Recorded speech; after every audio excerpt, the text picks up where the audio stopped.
시청자 여러분 안녕하십니까? 헬로티비 뉴스입니다. 첫 소식입니다. 새로운 도시가 개발되면 구도심 인구가 빠져나가고 활기를 잃게 되는 현상을 접하게 되는데요. 상처에 새살이 돋아났듯 구도심에 생기를 불어넣는 일, 바로 도시재생 사업이 전국에서 진행되고 있습니다. 전국의 많은 지자체에서 추진하고 있는데 그중에서도 순천이 선도 지역으로 주목받고 있다고 합니다. 바로 순천에서 2019 도시재생 한마당 행사가 열린다고 하는데요. 그 생생한 현장을 성정환 기자가 취재했습니다. 순천시 향동 문화의 거리입니다. 순천시의 도시재생이 시작된 곳으로 역사를 보여주는 서문 안내소를 비롯해 카페와 식당, 사진관 등이 모여 있습니다. 도시재생 성공 사례로 평가받는 문화의 거리에서 2019 도시재생 한마당 행사가 시작됐습니다. 내 삶을 바꾸는 도시재생을 주제로 전국 지자체 정책 부스가 마련됐고 도시재생 과정에 창업한 사회적 기업의 제품도 만나볼 수 있습니다. 전국에서 모인 도시재생 관계자들은 저마다 지역에 적용할 사례는 없는지 꼼꼼히 살핍니다. 정원 박람회가 좀 널리 알려져 있어가지고 그 정원이 좀 많이 이렇게 좀 잘 가꾸고 좀 자연 친화적인 적으로 좀 이렇게 좀 조성이 잘 되는 것 같아서 타 지역에 비해서도 그래도 거리가 좀 조성이 잘 된 것 같아요. 참가자들은 도시재생을 통한 지역경제 활성화에 주목했습니다. 순천시는 도시재생 과정에 청년 창업 등을 통해 일자리 150개가 생겨났고 빈집 180여 곳이 감소하는 성과를 냈습니다. 거리가 골목골목이 잘 형성되어 있습니다. 도로 하나만 여기 보도블록 하나로도 참 동네가 깔끔해 보이고 도시재생을 함으로 해서 이제 장소부는 문화예술을 접목시켜가지고 장소만에 또 불 꺼진 항구를 또 불 켜진 항구로 만들기 위해서 도시재생이 참 노력을 많이 하고 있습니다. 도시재생 한마당은 과거 실내 행사로 진행됐지만 순천시는 야외 행사장을 조성하고 우수 사례를 소개하는 골목 투어를 운영해 호응을 얻었습니다. 또 공무원과 활동가들이 도시재생 사례를 공유하는 워크숍도 잇따라 열려 도시의 미래를 그려보는 계기가 될 것으로 보입니다. 국가 공공기관들의 공공정책과 전국 지자체의 도시재생 정책을 한눈에 바라볼 수 있는 또 지역 간의 차이도 좀 비교해 볼 수 있는 정책 홍보관들이 마련되어 있기 때문에 도시재생의 방향에 대해서 주민들이 이해할 수 있는 그런 기회의 장이라고 생각합니다. 당장의 개발보다 주민 의견을 최대한 반영해 주민 주도로 진행돼야 한다는 도시재생 사업. 전국의 우수 사례를 공유해 더 나은 도시재생 사업 토양이 마련될지 주민들의 기대감이 커지고 있습니다. 헬로티비 뉴스 성정환입니다. 앞서 보신 것처럼 순천은 이미 주민들의 참여가 더해져 도시재생 사업이 자리를 잡아가고 있는 모습인데요. 전남 서남권에서는 목포시도 도시재생 뉴딜 사업 대상지로 선정됐습니다. 지난 겨울 손혜원 의원의 투기 논란 때문에 말들이 많았는데 우려와는 달리 사업 추진에 속도를 내고 있다고 합니다. 이어서 고정민 기자가 보도합니다. 일본식 가옥들이 남아있는 목포 만호동 일대입니다. 정부는 이곳을 포함한 29만 9천여 제곱미터 부지를 도시재생 뉴딜 사업지구로 선정했습니다. 일제 강점기부터 개항에 이르기까지 근대 역사 자원을 고스란히 간직한 지역을 1897 개항문화의 거리로 만들겠다는 겁니다. 목포 만호동 일대는 모두 9개의 마중물 사업이 추진됩니다. 개항을 주제로 한 관광 코스 개발과 청년 창업 공간 조성, 지역 상권 활성화를 위한 각종 사업에 모두 316억 원이 투입됩니다. 특히 최근 들어선 정부가 활성화 계획을 확정하면서 사업 추진에 탄력을 받고 있습니다. 목포시는 원활한 사업 추진을 위해 현재 주민 보상 방안을 적극 검토하고 있는 상태입니다. 청년 창업 인큐베이팅 플랫폼 사업은 현재 40% 정도 보상 진척을 보이고 있습니다. 이제 보상이 다 완료되면은 저희들이 주차장이라든가 인큐베이팅 스페이스, 또 코워킹 그런 공간으로 활용하게 되고요. 개항문화 테마가로 조성 디자인 및 가로인간 조성 용역 사업은 지금 현재 발주를 해가지고 좀 이쁘게 디자인해가지고 이렇게 단장할 계획입니다. 만호동에서 불과 5km 정도 떨어진 바닷가 마을. 서산동 보리마당 일대에서도 도시재생 사업이 추진되고 있습니다. 이 일대는 목포의 대표적인 서민들의 주거공간. 9만 9천여 제곱미터에 걸쳐 주로 주거 환경을 개선하는 12개 마중물 사업이 진행되고 있습니다. 이곳은 사업비 224억 원을 들여 주거가 불안정한 주민들을 위해 임대주택을 제공하고 좁은 골목길과 주차장 정비, 예술인촌을 조성하는 내용들이 담겨 있습니다. 목포시는 조만간 주민 보상을 거쳐 예술인촌 조성에 속도를 내기로 했습니다. 또 영화 1987의 촬영지인 연인의 슈퍼 주변에도 주차장을 조성하겠다는 계획입니다. 연인의 슈퍼 지형을 바로 좀 주차장으로 해서 우리 시민들이라든가 관광객이 편안하게 이용할 수 있도록 하고요. 그다음에 보리언덕 조성 사업은 현재 사업 시행을 위해서 실시 설계 중으로 있고, 예술인촌 관련 사업은 저희들이 한 60호 중에서 현재 40호 정도를 감정평가를 완료해가지고 올해 초 목포 원도심이 투기 논란에 휩싸이면서 우려와 기대를 한몸에 받고 있는 도시재생 사업. 다만 사업이 본궤도에 오르기 전부터 부동산 가치가 필요 이상으로 상승하면서 이 건물 매입이나 보상 문제는 풀어야 할 과제로 남아 있습니다. 헬로티비 뉴스 고정민입니다. 가을철 별미하면 꽃게를 빼놓을 수 없죠. 우리나라에서는 주로 서해와 서남 해안에서 꽃게가 잡히고 있는데요. 최근 서남 해안에서도 본격적인 꽃게잡이가 시작됐다고 합니다. 가을이 깊어지고 있다는 신호이기도 한데 올해는 어황이 부진해 항구에 침울한 표정이 감돌고 있습니다. 고정민 기자가 취재했습니다. 밤샘 조업을 마친 어선들이 이른 아침 항구에 모습을 드러냅니다. 항구에서 2시간 정도 걸리는 먼바다에서 꽃게를 잡아온 배들입니다. 배에서 건져 올린 꽃게의 양은 서너 상자 정도. 운반차에 한가득 담겼던 지난해와 비교하면 절반에도 못 미치는 수준입니다. 지금 조업이 영 안 됩니다. 안 돼. 작년에 비해서 많이 부진하지. 하루에 뭐 지금 한 500kg, 1000kg를 잡아야 되는데 기껏해봐야 뭐 150kg, 200kg. 갓 잡은 꽃게들은 곧바로 경매에 붙여집니다. 중매인들은 가격을 매기며 치열한 눈치 경쟁을 벌입니다. 하지만 올해는 꽃게잡이가 부진해 경매장도 썰렁한 분위기가 감돌고 있습니다. 올가을 들어 꽃게잡이가 시작된 건 금어기가 끝난 지난 8월 말부터 2달 가까이 잡힌 꽃게의 양은 420톤 정도로 2년 전과 비교하면 반토막이 났습니다. 올가을 들어 수협에서 벌어들인 꽃게 위판액은 모두 101억 원. 판매 실적이 목표액이 한참 못 미쳐 울상을 짓고 있습니다. 못 잡는 배들은 뭐 추로 비용 충당도 어려운 그런 배들도 있고 합니다. 그래서 예년에 비해 그래도 입판액도 한 20% 정도 저조할 걸로 그렇게 보고 있습니다. 게다가 최근 잡힌 꽃게는 조금 떼야만 물려 대부분 속이 덜 찬 탓에 꽃게 1kg당 위판 가격도 비교적 저렴한 18,000원에서 2만 원 선에 형성되고 있습니다. 중국 어선들의 마구잡이식 조업과 방어가 잡힐 정도로 바다 수온이 높아 부진을 면치 못하고 있는 서남해안 꽃게잡이. 이 조업 부진과 소비 위축에 어려움을 겪고 있는 어민들은 조만간 가계변에서 수산물 축제를 열어 손해를 만회해보겠다는 입장입니다. 헬로티비 뉴스 고정민입니다. 배출가스 5등급 차량에 대한 단속이 앞으로는 더욱 강화되는 만큼 불이익받지 않도록 주의하셔야겠습니다. 5등급 차량은 미세먼지 비상저감 조치가 발령되면 즉시 운행이 제한되고 하루 한 차례씩 적발될 때마다 과태료 10만 원이 부과됩니다. 특히 5등급 차량이 서울과 경기, 인천 등 수도권을 연간 60일 이상 운행하면 한 달 안에 최대 과태료 20만 원이 부과될 수 있습니다.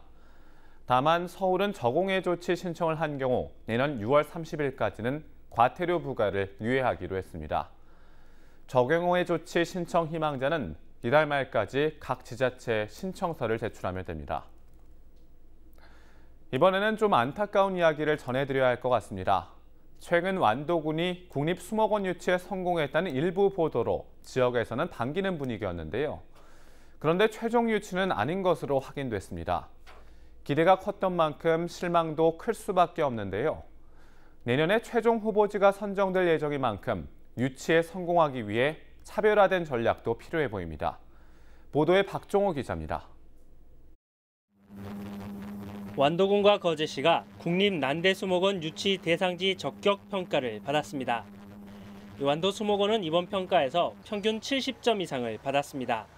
이 자연조건과 대상지 확보, 기반시설 완비 등 전반적 평가 항목에서 우수한 점수를 받은 것으로 알려졌습니다.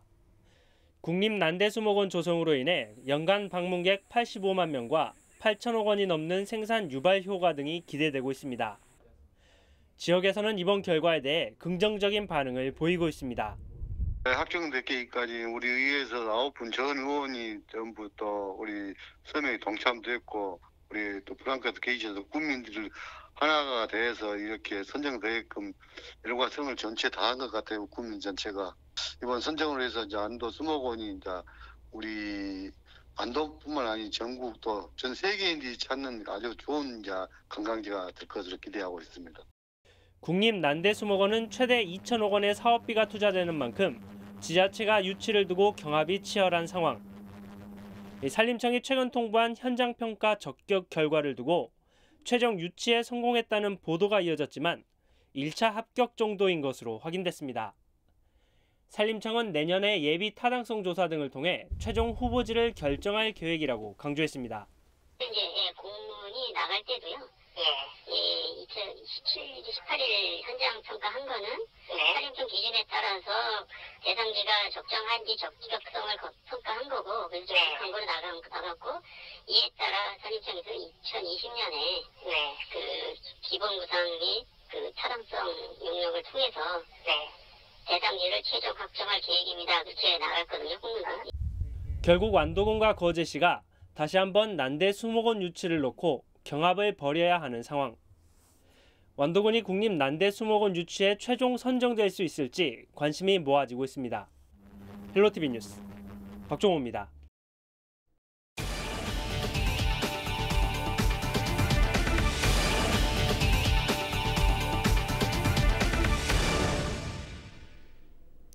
수익 일부를 일자리에 재투자하는 착한 기업, 바로 사회적 기업을 일컫는 말인데요. 전남 고흥의 한 사회적 기업이 지역 주민과 함께 나무를 수확하고 제품을 만들어 좋은 반응을 얻고 있습니다. 성정환 기자가 보도합니다. 전남 고흥의 한 농촌 마을. 언덕 위의 공장은 취나물과 방풍잎 등 고흥의 다양한 나무를 가공해 판매하는 곳입니다. 조그만 작업장에 어르신들이 제품을 포장하느라 분주합니다. 나무를 선별하고 포장하는 어르신 평균 나이는 87세. 홈쇼핑 판매 준비로 힘들 법도 하지만 어르신들은 일하는 자체만으로 활력을 얻습니다. 기분 좋더라. 이렇게 나이 먹은 사람들이 이런 회사에 와서 이렇게 일한 게 건강에도 좋고 함께 젊은 사람들 앞에서 함께로 더 안 젊어지요. 고흥은 해풍을 맞아 품질 좋은 나물이 재배되지만 대부분 원물로 판매되고 있습니다. 사회적 기업 다무는 지역 주민 450여 명이 수확한 나무를 사들여 제품을 만들고 브랜드를 개발해 매출을 높였습니다. 지난해 5월 문을 연 다무는 올해 매출 1억 7천만 원을 올릴 것으로 전망하고 있습니다. 특히 다무는 지역 농산물을 지역민과 함께 우리 가족이 먹는 제품을 만든다는 콘셉트로 홍보에 나서 호응을 얻고 있습니다. 고흥에 그 취나물을 비롯해서 다양한 나물들이 나고 있는데 저희들이 어떻게 하면 더 많은 사람들이 자주 먹을 수 있을까를 고민하면서 저염식 피클 장아찌를 만들어서 12달 내내 식탁에서 자주 드실 수 있도록 개발하였습니다. 다무는 창조경제혁신센터와 CJ가 주최한 오크리에이터스 공모전에서 최우수상을 받아 제품 취지와 가치를 인정받기도 했습니다. 근로자와 생산자, 소비자가 건강한 상생의 가치를 실현하는 기업 다무가 앞으로도 어떤 성과를 낼지 주목됩니다. 헬로티비 뉴스 성정환입니다. 전라남도의 김은 국내는 물론 해외 시장에서도 큰 인기를 끌고 있는데요. 최근 전남 서남의 햇김인 곱창김이 위판을 시작했습니다. 하지만 잇따른 태풍의 영향으로 생산량이 줄면서 가격 상승세가 당분간 이어질 것으로 보입니다. 이달 중순부터 진도와 해남, 신안 등에서 햇김인 곱창김이 위판을 본격화했습니다. 지난 10일 가장 빨리 물김 위판에 들어간 진도군의 경우 위판장 3곳 중 1곳에서만 위판량이 지난해와 비슷했고 나머지 2곳은 절반 수준이거나 물량이 거의 없는 상태였습니다. 위판량이 줄면서 가격은 크게 올랐는데요. 최상품의 경우 120kg 한망 기준으로 최고 41만 7천 원까지 상승했다고 합니다. 평균 가격도 22만 원대인데요. 지난해 평균 16만 원대의 위판가를 보였던 것과 비교하면 최대 2배 이상 오른 셈입니다. 신안 지역도 최고 35만 원, 평균 23만 원대를 기록했고 해남도 25만 원 선에서 최고 36만 원까지 크게 올랐습니다. 최근 전라남도 산하 출연기관에서 채용 비리 의혹이 불거지면서 수사가 진행 중에 있는데요. 지난해 11월부터 올해 1월까지 행정안전부에서 전남 지역 22개 공공기관에 대해 채용비리 전수조사를 벌인 결과 총 18건이 적발된 것으로 밝혀졌습니다. 이 가운데 1건은 수사 의뢰한 상태이고 징계 1건, 주의 7건의 조치를 취했습니다. 또 나머지 9건은 해당 시군에서 자체 처분했습니다. 문제는 징계 대부분이 솜방망이 처벌에 그치고 있다는 건데요.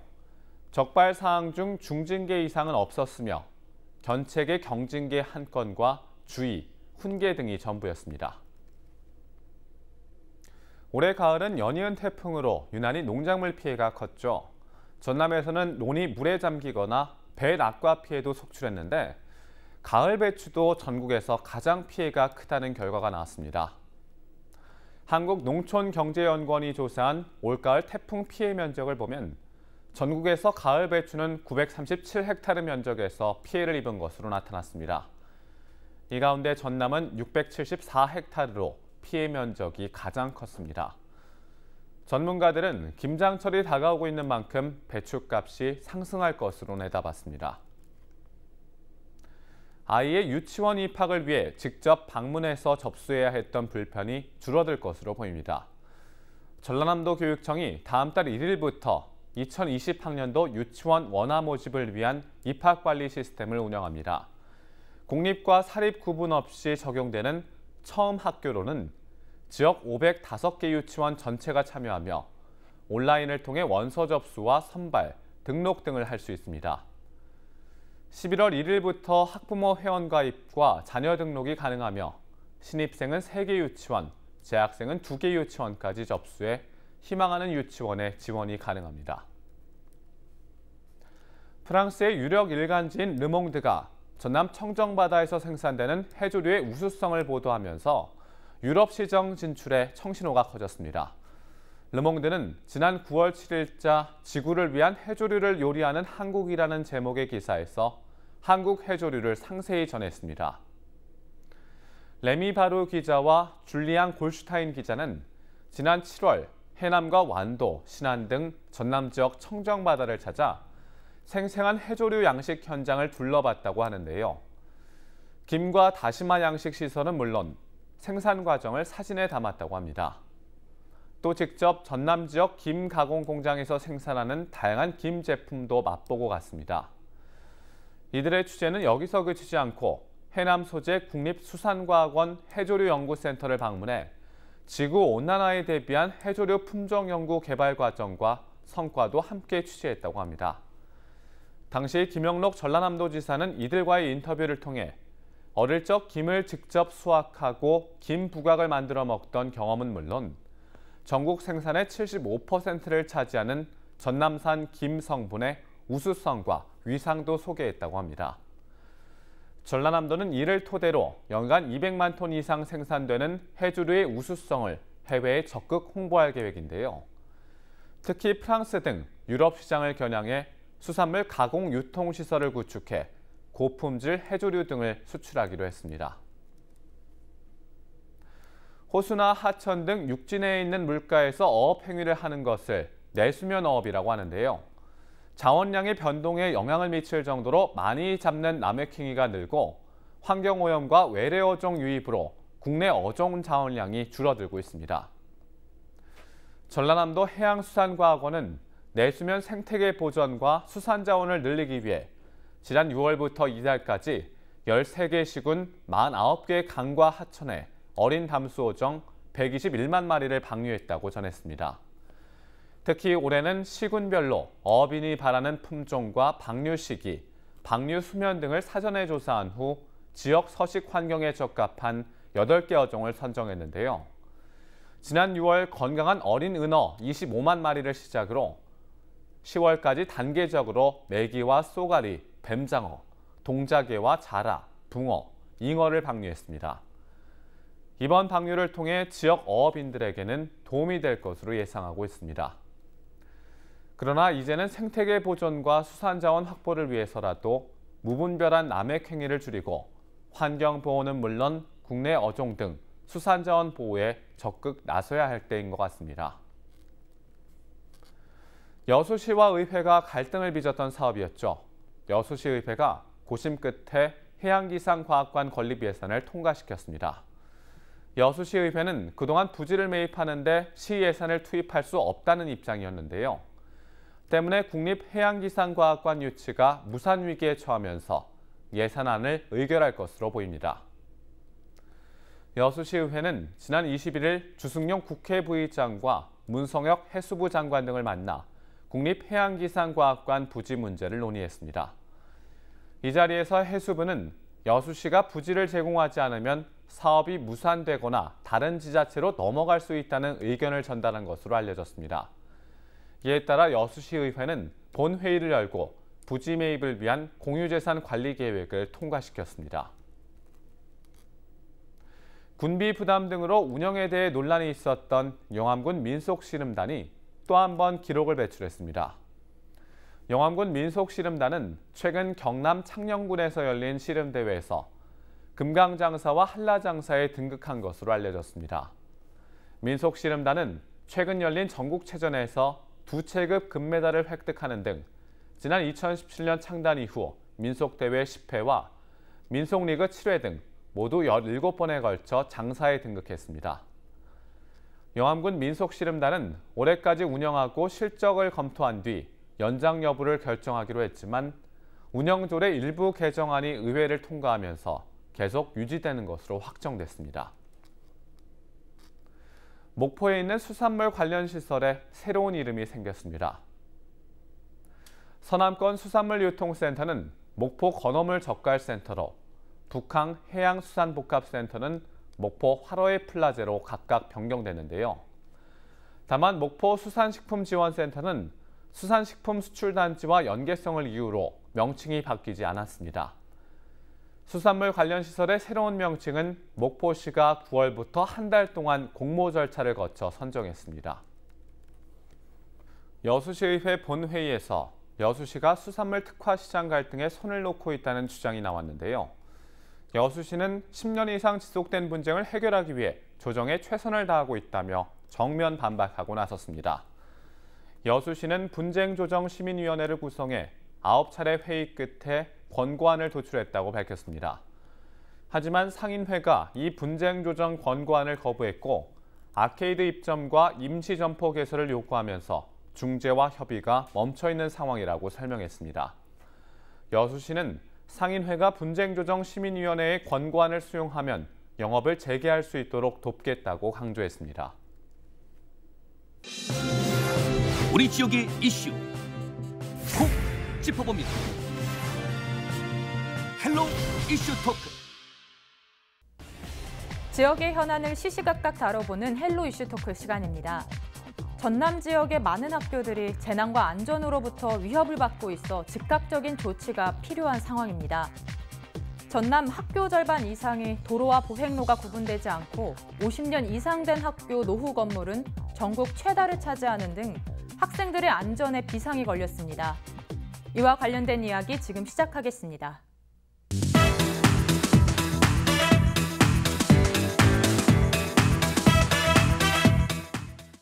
네, 전남 지역 학교 가운데 절반 이상이 학교 내 도로와 보행도로가 구분되지 않아서 사고 위험이 많이 노출돼 있지 않습니까? 네, 전국적으로 보면 약 55.3% 정도는 학교 내의 보도와 차도가 구분이 됐어요. 근데 유독 전남 같은 경우는 지금 전남에 그 차가 다니는 학교가 총 679곳 정도 되는데요. 이 중에 무려 60.7%인 409곳의 학교에 보도와 차도가 구분되지 않아서 전국적으로 보면은 가장 불안전한 학교로 이렇게 돼 있습니다. 네.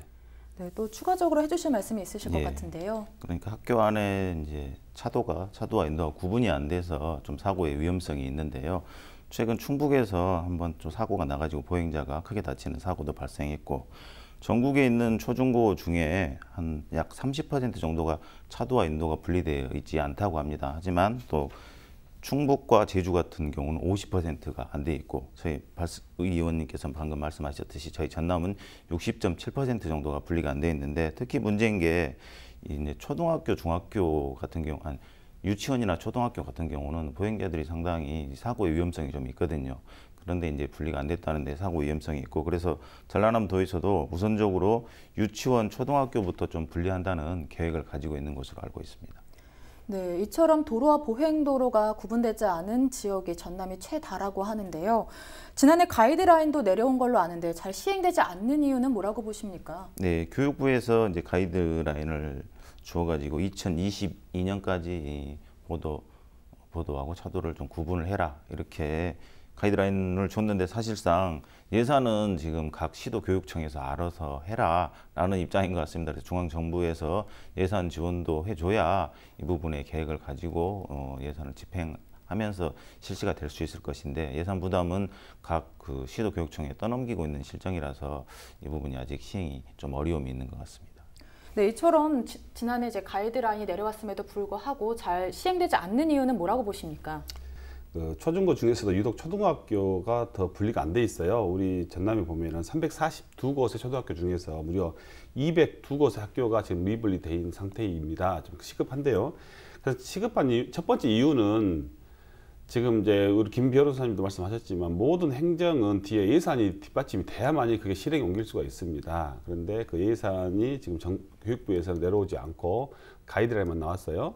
근데 이제 문제는 가장 이제 중요했던 것이, 지금까지는 학교 내의 교통사고에 대한 우리 교육 당국이나 학교 당국의 인식이 가장 부족했다, 이렇게 말씀드릴 수 있고요.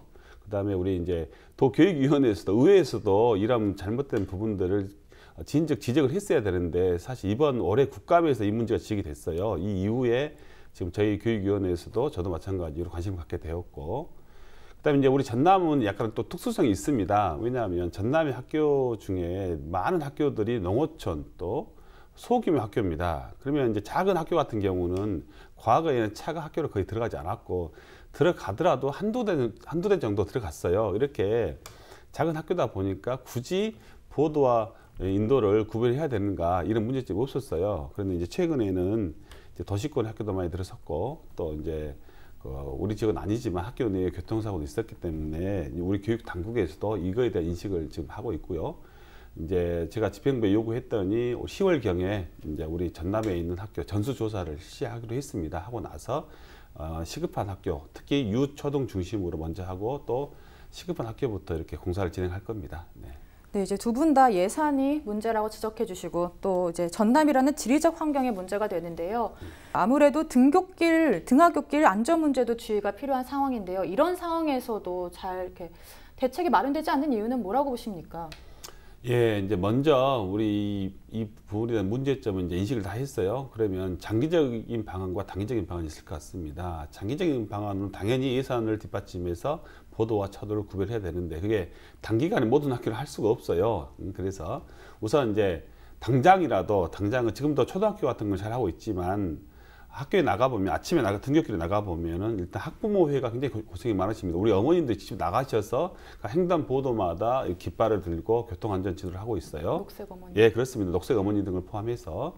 그다음에 교문 앞에서도 하고 있고, 또 대부분 학교에서는 또 요즘은 교장 선생님이시나 또 학생부장 선생님이 다 아침에 나오셔가지고 이제 학생들 안전지도를 하고 있는데, 사실 지난주에 우리 CJ 헬로 TV 팀, 뉴스팀과 함께 목포에 있는 정명여중고를 한번 직접 아침에 나가보았습니다. 7시 반부터 8시 반까지 같이 이제 지켜보았는데 상당히 위험하더라고요. 왜냐하면 이제 우리 목포의 시민들께서는 정명여고 거리를 다 이제 생각하시면 아실 겁니다만, 그 도로가 굉장히 좁습니다. 좁고, 또 학교 교문에서 학교 건물까지 가는 길이 굉장히 멀은데, 이제 그 학교 같은 경우는 주차장이 일단 안쪽에 있기 때문에 학교 선생님들 출근할 차량들이 다 학교 안으로 들어가게 돼 있고, 또 아침이다 보니까 급식 차량이 또 자주 드나들더라고요.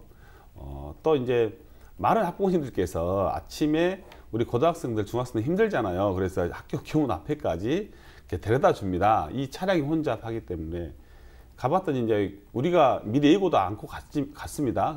그랬더니 그래도 교장 선생님, 또 학생부장 선생님, 여러 선생님이 나오셔가지고 안전 지도를 하는데, 학생부장 선생님이 굉장히 목소리 높여가면서 위험하다 알리고 있더라고요. 근데 이제 그날은 다행히 날씨가 좋았지만 비가 오거나 눈이 왔을 때는 굉장히 위험하겠다, 이런 생각을 했습니다. 좀 시급히 학교 내 보도, 차도 구분해야 될 것 같습니다. 네. 네, 이제 등하굣길 안전 문제가 얼마나 심각한지 이야기를 해주셨는데요.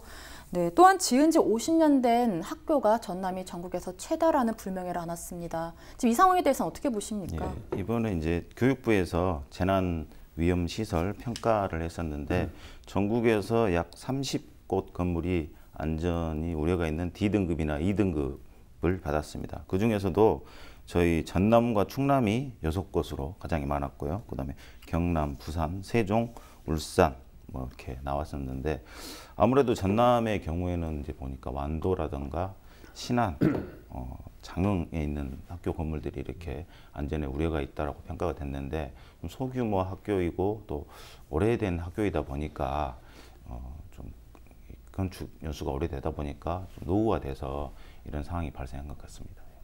네, 그렇다면 또 추가적으로 해주실 말씀이 있으실 것 같은데 어떻게 보십니까? 예, 이제 우리 전남이 농어촌 학교도 많고 도시 학교도 꽤 있긴 하지만 굉장히 오래된 학교들이 굉장히 많습니다. 특히 초등학교, 중학교까지 이제 우리 시청자들 자기 모기 한번 생각해 가보시면요, 거의 이제 1, 2년 사이에 100년이 넘는 학교들이 꽤 나올 겁니다. 100주년, 개교 100주년인 학교들이 많이 나오는데 이런 학교일수록 건물이 당연히 노후돼 있지요. 돼 있고. 이제 이 노후된 건물을 다시 리모델링해서 쓸 수는 2등급 돼버리면 쓸 수는 없고 다시 개축을 해야 되는데 그러려면 또 막대한 예산이 투입이 돼야 됩니다. 중앙투자심사 교육부도 받아서 통과돼야 되고요. 거의 이제 고등학교 같은 경우는 200억, 300억 이상의 돈이 필요합니다. 한 학교를 다시 짓는데. 그래서 애로점이 상당히 많고요. 제가 사실 목포 지역에 있는 한 사립고도 가봤더니 이게 이제 D등급이에요. 학교 건물도 위험하고 오죽하면 이제 고등학교 같은 경우는 수능 시험장으로 활용을 합니다. 그런데 이 학교는 수능 시험장으로 활용 불가 판정을 받았어요. 그래서 해당 학교에서 수능을 못 볼 정도로 노후됐는데도 불구하고 D등급은 이제 2등급이 돼야 개축을 쉽게 할 수 있는데 D등급은 지금 중간 단계인 것 같아요. 그러니까 굉장히 위험하지만 당장 이 건물을 부수고 다시 개축할 수 있는 그런 상황이 또 아닙니다. 그래서 이런 건물일수록 우리 교육 당국에서 이제 안전을 유념해야 되는데 학교 건물 같은 경우는 지금 집단 수용 시설 아닙니까? 만약에 절대 일어나서는 안 되겠지만 학교에서 만약에 건물이 붕괴된다면 어마어마한 인명 피해가 있기 때문에 우리 교육 당국에서 좀 세심하게 D등급일지라도 웬만하면은 개축 쪽으로 가는 방향이 맞지 않을까 이렇게 생각을 합니다. 네, 지금 얼마나 심각한 상황인지 100주년 되거나 50주년 되거나 이런 건물들이 노후화될수록 학생들의 안전과 직결돼서 얼마나 위험한지 말씀해 주셨는데요.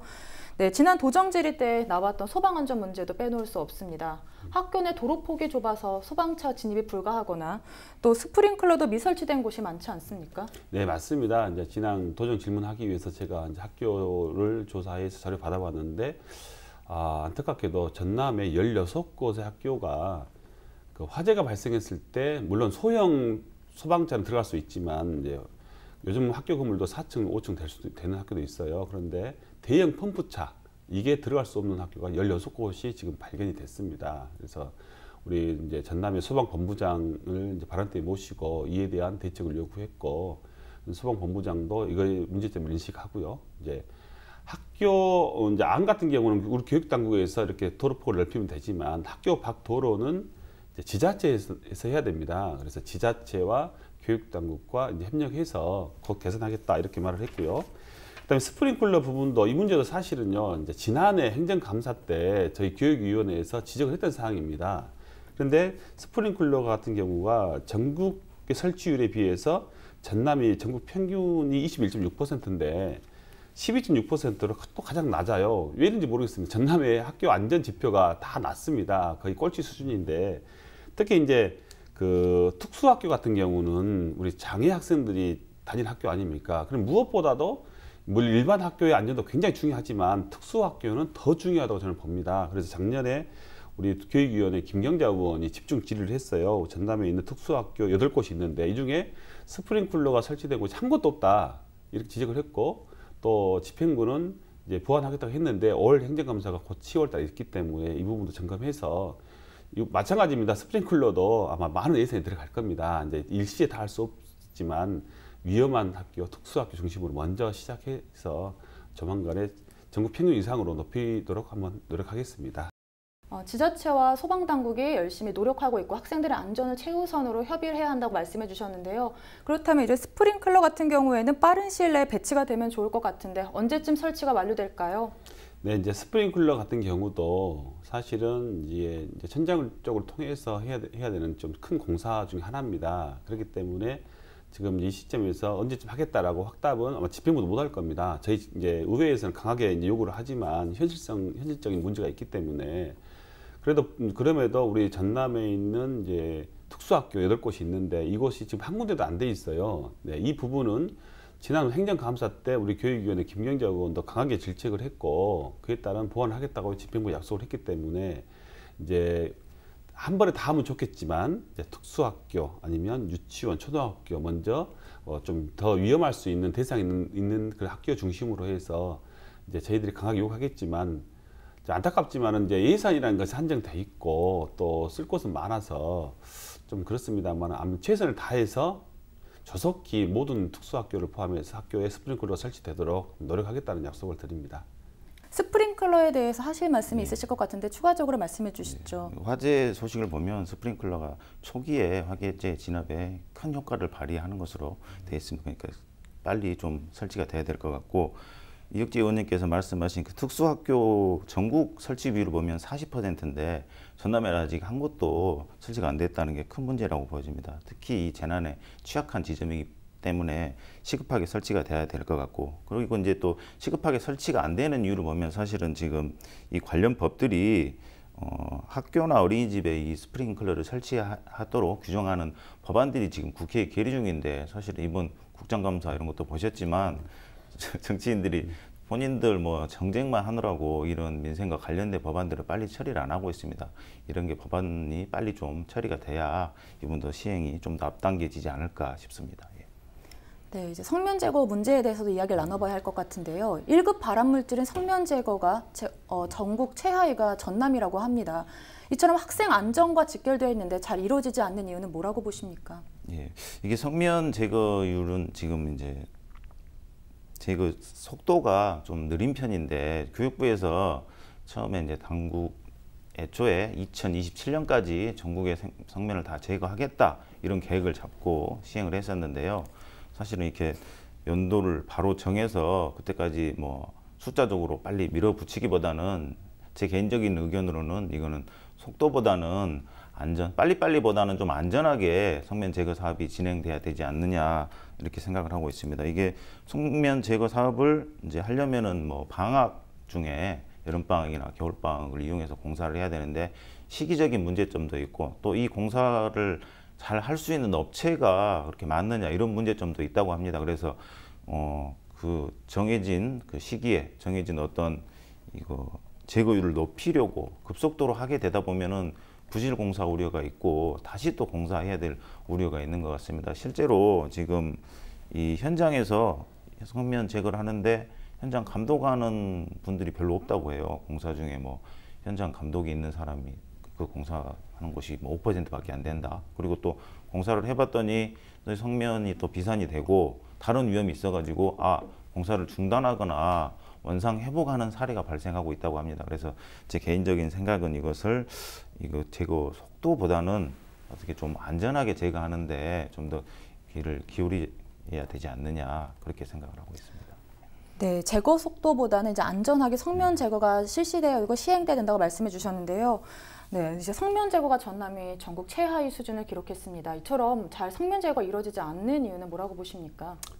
그렇습니다. 또 성면 제거율도 전남이 또 꼴찌네요. 전국 평균이 33.2%인데 전남은 21.9%. 성면도 마찬가지로 저희 교육위원회에서 늘 지적했던 사항입니다.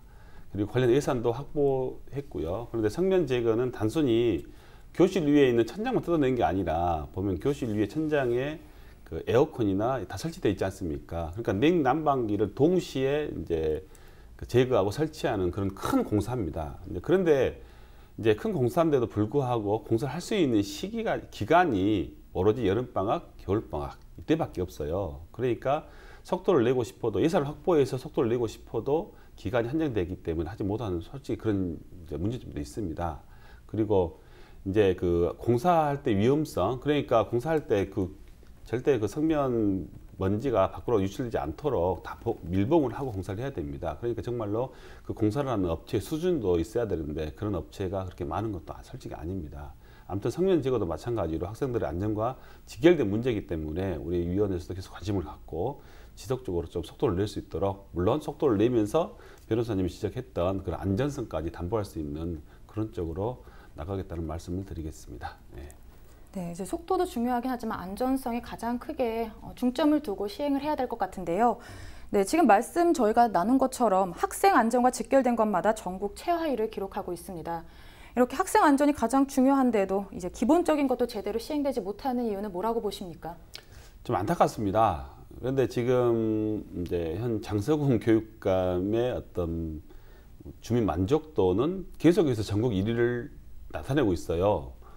그래서 과연 이 교육감 만족도가 1위라는 것은 그만큼 교육이 행정이 잘 돌아간다는 반증 아니겠습니까? 그런데 전국에서 발표하는 교육 지표는 전남이 계속 꼴찌입니다. 교육 지표, 즉 안전 지표, 방금 나왔던 성면 제거율, 뭐 보차도, 구분율 또 꼴찌지만은 학력 부분에 있어서도 수능도 꼴찌, 작년도 꼴찌였고 전국적으로 이렇게 대부분의 교육 지표가 최하인데도 불구하고 교육감의 어떤 지지도는 굉장히 높아 1등을 달리고 있어요. 좀 역설적인 이야기지만, 근데 제가 문제점을 살펴봤더니 지금 주민들은 만족한 게, 보세요. 이제 민선 3기 들어서서 이제 무상교복, 중학교 무상교복 했고, 또 고등학교 무상교복도 내년부터 시행될 겁니다. 아직 예산 확정은 안 됐지만 거의 그렇게 가고 있어요. 내년부터 우리 전남에 있는 모든 고등학생들, 신입생들에게 30만 원 상당의 무상교복도 지급할 겁니다.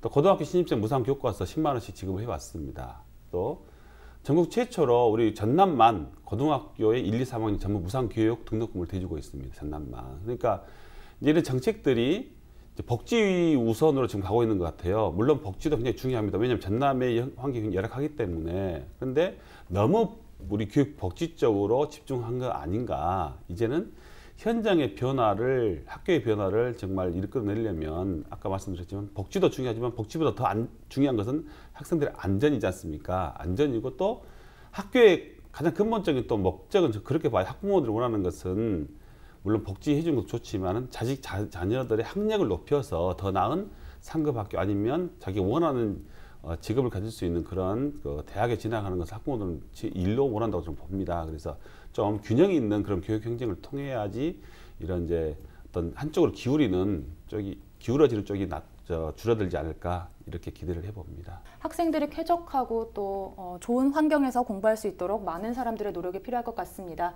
오늘 이야기 여기까지 나눠보도록 하겠습니다. 두 분 고맙습니다.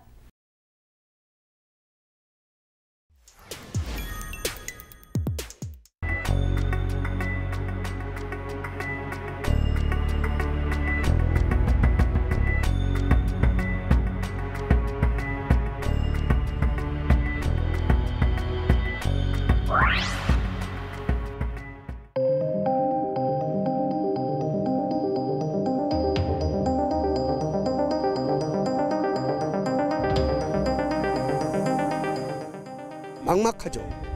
뭔 어떤 심적이라고 말할 것도 없죠. 너무 막막하고 올 겨울을 어떻게 보낼까 이런 마음만 앞서고 그러죠.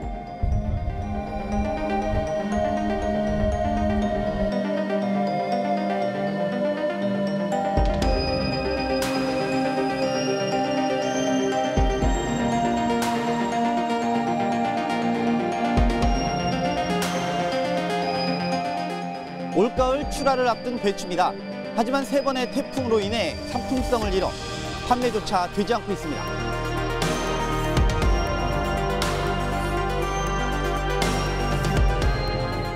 마늘, 양파, 배추, 저 이게 망가지면은 전부 신용 불량자가 됩니다.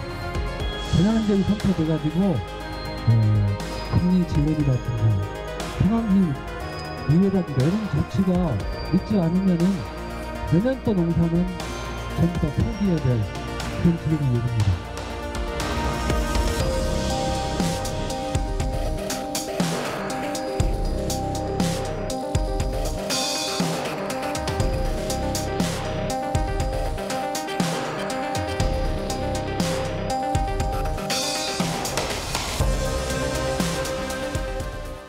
이상으로 헬로티비 뉴스를 마칩니다. 저희는 언제나 지역 주민 여러분 곁에 있겠습니다. 고맙습니다.